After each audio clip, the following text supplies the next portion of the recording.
By the way, what the heck is Angel Perdomo doing last night, beating Manny Machado? I thought that was Bush League. I was glad he got suspended. Shelton went out and defended him and said, where was the warning? Got suspended a game himself. But that was the other story, Bob. I don't know if you were able to catch all the game today. I thought things were going to pop off big time because Oviedo was a complete mess in the first inning. He threw behind a guy, Tatis Jr. He hit Bogarts in the ribs with 96. Sawinski got hit.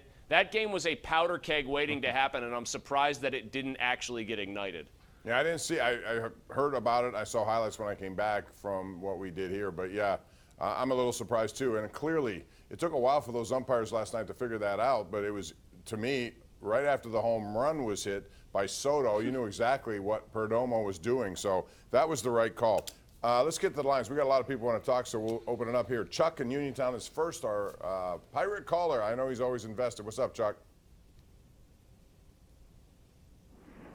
Chuck, go ahead. Yeah. So once again, thanks. Going to talk to you about the Pirates' failures this year. I know it's probably a mix of both. But do you think it's due more to injuries or ineptitude?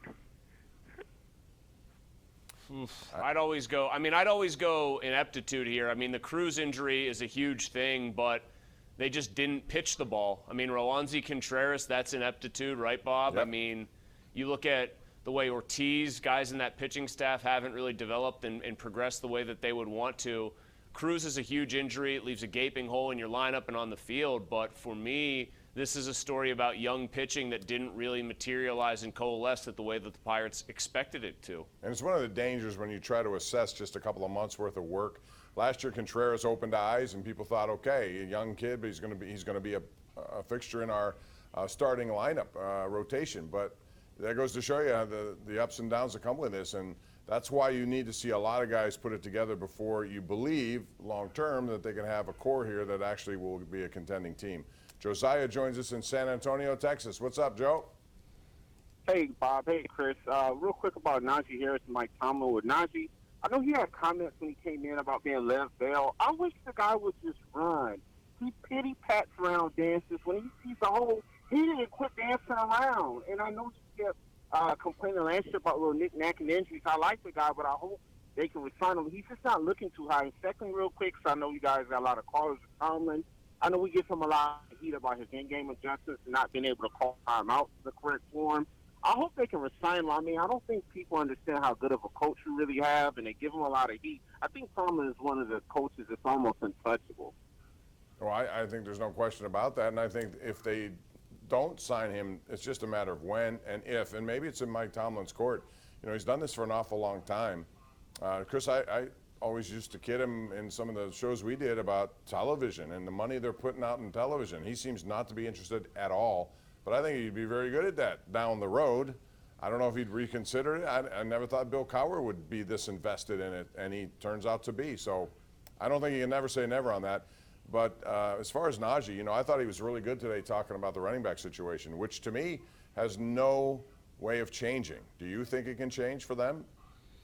No, I mean, Najee's a first-round pick, so and he's high profile, so he's gonna, say something about it. It sounds like they kind of have their talking points lined up, and he's not wrong in a lot of ways. Like, hey, they say go finish the game, but then when it comes time to pay these guys, they don't. But there are a lot more running backs that seem to be able to do the job at a high level than there are quarterbacks or even wide receivers or edge rushers. So it's a supply and demand question, and frankly, I think here you'd hear a lot of people say, hey, Najee, average 4 yards a carry before you start lumping yourself in with guys like Josh Jacobs, Saquon Barkley, et cetera, who get paid or who aren't getting paid what they want.